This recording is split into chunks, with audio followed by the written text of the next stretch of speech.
25 Volkanovski Lopez 2 takes place this Saturday down in Sydney, Australia.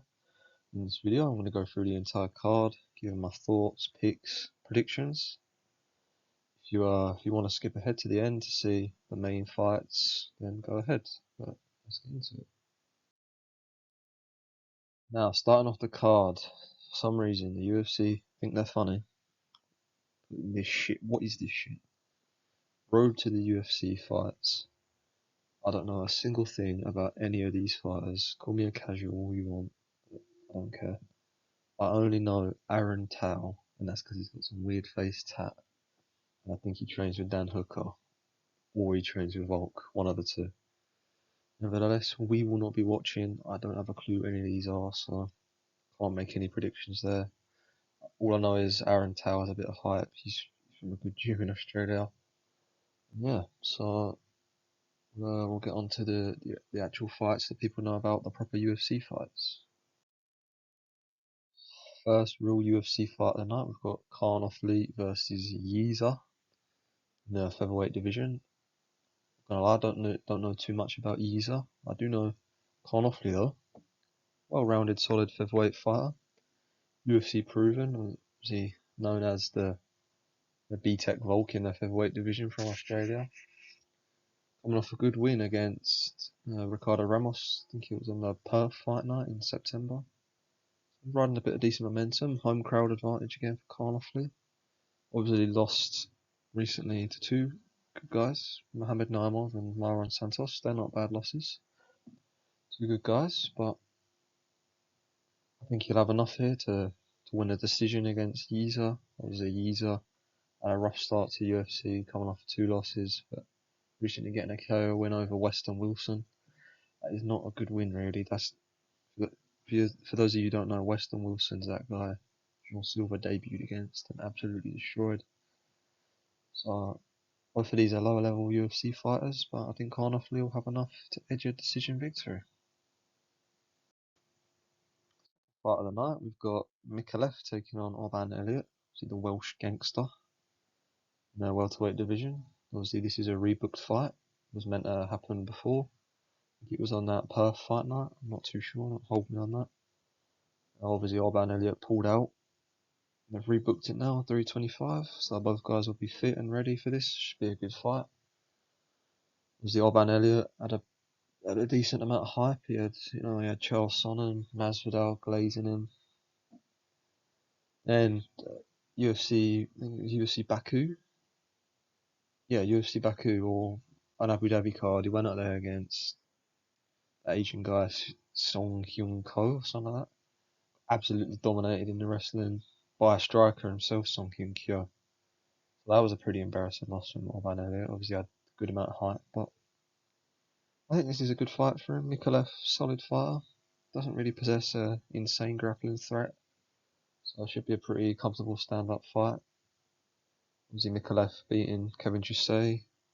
He's only 26, so the most experienced guy in the UFC, and I think Orban Elliott can use that to his advantage. I think Mikalev will feel the pressure. The Aussie crowd, he'll have the home advantage. Orban Elliott won't care. Obviously, in UFC embedded, Orban Elliott seems confident, so he's not let that loss derail his hype. I think Orban Elliott can go out there and get a solid decision victory, maybe even a late TKO against Jordan Mikalev. Only 26, so I think he'll bounce back, but I think this fight is for Orban Elliott. Next fight, the human meatball himself, Torres Finney, taking on Jacob Malkoun in the middleweight division. It was a very dominant debut from Torres Finney. Very boring one as well. He completely out-grappled Robert Valentin. It was Islam Makhachev-esque half-guard camping for the whole fight. Not trying to engage ground and pound or submission, so we love to see that. That's just what we want from a fighter. Fighting a decent guy here, Jacob Malkoun. Was the TKO'd Piotrowski with his hip, so you've got to watch out that if you're Torres Finney. But he's a pretty big star now, Torres Finney. Not for the good reasons, but I think he's got to deal with the pressure and the hype of being undefeated. He was the undefeated fighter. American wrestling background. That doesn't age too well as of late. But I think he'll have enough here to go out there and beat Jacob Malkoon. Obviously, there's a huge height disadvantage. I think Malkoon trains with Robert Whittaker, so quality team he trains with. However, I think Taurus Finney can smudge him to a decision victory, and the human meatball will remain undefeated. Next up, Cameron Ralston taking on Cody Brundage, Warrior, in the middleweight division here. Cameron Ralston looks to be a decent prospect in this weight class. In great debut on that Perth card against Andre Petroski, going out there and cleaning them out. Cleaning them out. What a weirdo. Nice easy TKO win. Clean counter hook of the Israel Adesanya prodigy. Trains out of the same gym. City Kickboxing even, that's the gym, so I think he can do the same here against Cody Brundage. Cody Brundage is complete shit, really, let's be honest. Don't be surprised if you see Cody Brundage try to stall this out, or even try and claim an injury victory, or try and get Ralston disqualified. Nevertheless, Brundage just got a shot here because no one has checked Ralston's grappling, so if he can implement a heavy grappling style, maybe he could get a decision victory or submission over Ralston. Whether I think Ralston will have made big improvements from his debut, and will go out there and Brundage down in either the first or second, maybe the second. Brundage is pretty durable. Nevertheless, I think this is it's a bit of a layup for Ralston in the home territory in Australia, and I think this is a real prospect in the middleweight division here. And he'll make light work of Cody Brundage. Next fight, headlining the prelims, Junior Tafa versus Billy Elakano. Junior Tafa, what a fighter. Honestly, this kid is a proper prospect in the light heavyweight division. But I think he's met his match here yet again. I think he's going to go out there and lose. I think Billy Elakana is very good. Very skilled in the grappling. His debut, short notice against a very good guy in the division, Bogdan Guskov, went out there, won the first round against him, took the back. It was a very good performance. Obviously showed his lack of experience in striking with the getting taken out in the second by Guskov, but that's not an embarrassing loss. Guskov, one of the better guys in the light heavyweight division, and Lakana's riding high. Good little sub win over the Turkish warrior Ibo Aslan. He was in the Apex. I think he'd do the exact same to Taf here. He's just got to avoid the wild exchanges from Tafa at the beginning of the first round and look for the takedown and get him down. Once Tafa's down, he's not really going to get up, is he? I think Elakana will find a rear naked choke when Tafa crawls to his back. It's light work for Elakana. It's a good little prospect here. And maybe you give him a guy on the edge of the rankings, maybe a Jacoby, someone like that. Who knows? But I quite like this Billy Elakana guy. I think he'll make light work of Tafa, and finally we may see the Tafa Bros out of the UFC. Opening up the main card, got Quillan Salkeld with an absolute layup against Jamie Malarkey. I think Rongju was it that pulled out against Quillan Salkeld, so this obviously wasn't the first choice matchup for him. Nevertheless, it should be light work for Quillan Salkeld, and I see him taking Jamie Malarkey out in the first round. Jamie Malarkey, not the best, let's just say that. No, Volk KO'd him on the regional scene. That's not embarrassing, but pretty funny on the regional scene, Volk doing that. Then, Quillan Salkeld. Grappling's a potential weakness. If Jamie Malarkey can put a high wrestle style on him early, may have success, but I think Quillan Salkeld is too slick on the feet, too fast, and will take him out. A counter straight on the jaw, follow up with some ground and pound, and we'll have another first round victory for Quillan Salkeld. And then maybe you can look at giving him a ranked opponent. He was the KOs of the year in his last fight against Nasrat Haqparast. I think he'll make light work of Jamie Malarkey and get him out of there in the first. Next up, we've got Bam Bam Tai Tuivasa versus Alison Teixeira. Why the fuck is Tai Tuivasa ranked? Why the fuck is Tai Tuivasa on the main card of a pay-per-view? I know it's not a pay-per-view, but you know what I mean.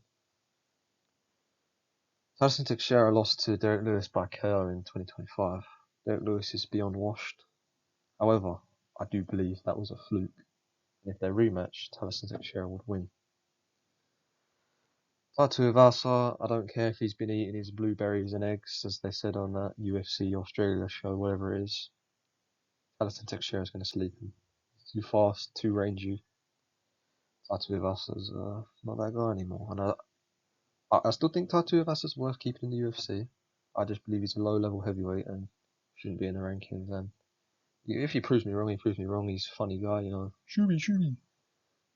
But I think Alison Teixeira takes him out in the first. It's literally going to be a carbon copy of his debut against Tafa. The Tafa Bros and Tuivasa. It's just Australian heavyweights are so good, man. They've fallen off so badly ever since Mark Hunt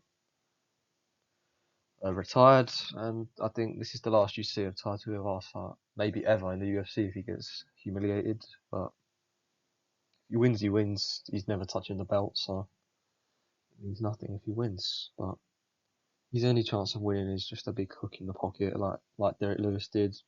Alison Teixeira uses his brain. I know he's Brazilian and they lack IQ, but you should just pick him off at range, wait for him to overswing and just hit him with a check hook or straight. But yeah, so if it's a dogfight, Tuivasa may win. If Teixeira fights smart, plays it at range, maybe looks to take him down, Teixeira should comfortably win. Why is this on the main card? Rafael Fiziev versus Mauricio Rufi, as Ian Gary would say, it's Rufi if you're from anywhere bar Brazil. This is a good fight. I believe it could be a stand-up fight for the majority. Maybe Fiziev could look to take him down, as he saw BSD destroy Rufi. Obviously BSD, a big 2025 for him. Everyone thought he was washed and Rufi was going to destroy him. Nevertheless, we'll get onto BSD in a bit. Before making this video, I was leaning towards Mauricio Rufi beating Fiziev. However, I know he's probably made large improvements since that BSD fight. I watched back the BSD fight and I cannot pick Mauricio Rufi to beat a high-level striker like Fiziev. If this was Fiziev versus Moicano, not Fiziev, Rufi versus Moicano, Rufi versus maybe Colin Selkirk, that was rumoured before. I may lean towards him, but I'm going to pick Rafael Fiziev. Fiziev, two very close fights with the new the new champ Gaethje, so that's only aged well. He was more than in there with Gaethje. Yeah, he did get dropped with the uppercut, but Gaethje hits like a truck. So, you telling me Gaethje hits Rufi hits harder than Gaethje? I don't think so.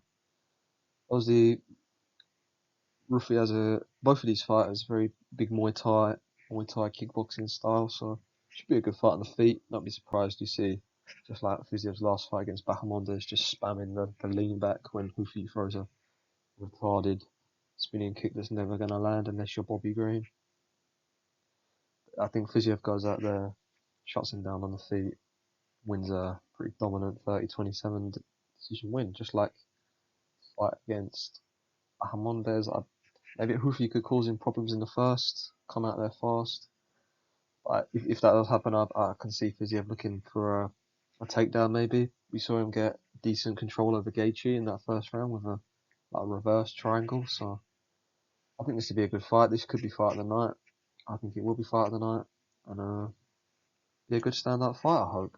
Two incredible kickboxers. I don't think Rufi's washed. I think this is a respectable loss for Rufi, but I think we need to rebuild Rufi. I think you're pushing him too soon, giving him a physio. You know, he needs another low guy. Maybe get another highlight reel KO. But if he wins, then I'm an idiot. But I don't think he's going to win. I think Rafael Fiziev will show levels on the feet. and get a decision victory. Hey lad, we got Dan Hooker here. Dan Hooker, you know, the guy that can grapple a rapist off his man, taking on Benoit Saint Denis, the co-main event.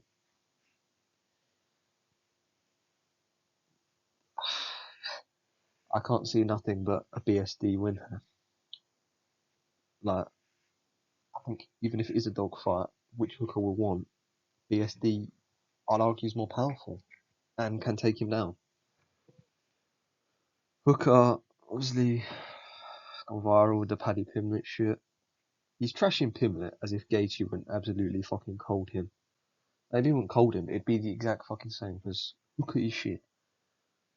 I want to see Pimblett Hooker. If Hooker loses, which I think he will, still make the fight.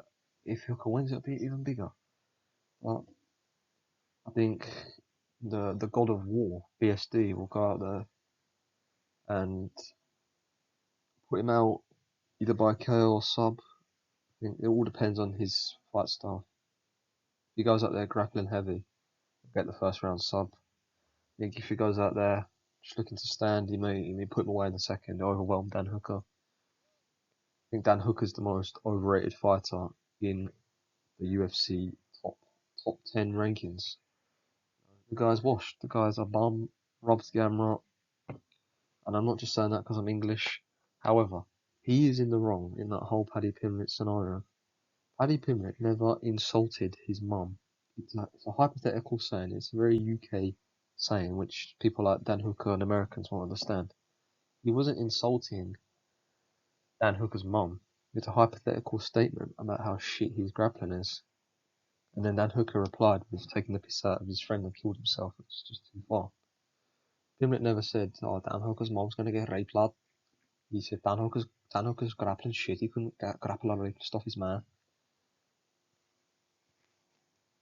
You make of that what you will, but nevertheless, BSD is gonna go out there and beat Dan Hooker, and BSD is back. You know how good is Poirier, but BSD's got a big 2026 if he can beat Hooker, and I think you could look to give him maybe the loser of Holloway Oliveira, maybe an Arman. Who knows? What BSD Arman if he wins, that'd be a decent fight. The Arman is frozen out of the title picture, and rightfully so. He's boring and can't be trusted. Nevertheless, I think BSD will go out there, either sob him in the first or KO him in the second. I think this is the last you ever see of Dan Hooker near the top of a UFC weight class. And by the way, people forget, man, Arnold Allen busted this guy up in the first round. Main event time. Featherweight title up for grabs here. Alexander the Great Volk versus Diego Lopez. The second time. I think Lopez finds the chin and holds Volk. You can't say that to an Australian, otherwise they'll get upset. Because Volk can never lose apparently, even though he's 37 with no chin. Nevertheless, I think it's an exact carbon copy of the first fight where Volk is the better fighter. I'll just say that. Finishing ability, he has near to none. He's not going to sub Lopez. He's not going to KO Lopez. And I see Lopez connecting with that chin and putting either cold in Volk or finishing off a ground and pound. And I think we see a new champion. New undisputed champion to start the year off. And I think Volk is going to look like that guy in the top left there, Sleepy Volk. And I think it'll be a good fight. I think Volk will go out there with a heavy low kick, just popping the jab, and pushing him up against the cage. Maybe Volk should probably look for a takedown here early, just to sort of palm Lopez down and build into the fight. I see Volk either winning a decision or a ground and pound victory. Nevertheless, I do think Diego will go out there, catch him with a counter hook, maybe even an overhand as Volk's retreating, and put Volk out. I don't mean no disrespect to Volk. I think he's one of the GOATs. I just think, sadly, everyone loses. You either duck out of the sport and quit like a bitch, like Khabib and GSP, or you defend that title and go out either with a loss or with the belt. And if Volk beats Lopez, fair enough. I'll eat my words. I just don't see it happening twice. Volk will have to be perfect for 25 straight minutes again against Lopez, and people go, Volk has 25 more minutes of tape on Lopez. Does Lopez not have 25 more minutes of tape on Volk? Well, it's a silly argument.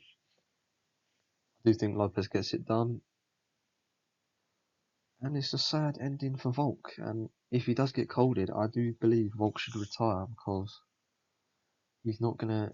If Volk loses, he's not getting it. He doesn't deserve an instant rematch because we don't want to see that 3 times. And I don't believe he builds his way back up. There's a murderer's row of killers coming up in the featherweight division. You've got guys like even Steve. I think Steve Garcia could cold Volk. Steve Garcia, John Silva, Lerone Murphy, Evloev, Sterling could even beat Volk. Who knows? No disrespect to Volk, he's a legend, but legends have to lose. That's my full card picks and predictions. Let's hope I can do better than UFC 324 with 7 and 11. So looking to do better than that on this card. Hopefully my predictions are right. If you enjoyed the video and watched this far, please like and subscribe. It'd be greatly appreciated. Also, drop me a follow on Twitter, TikTok. I post regularly on them 2 sites as well. Yeah, thank you for watching, and goodbye.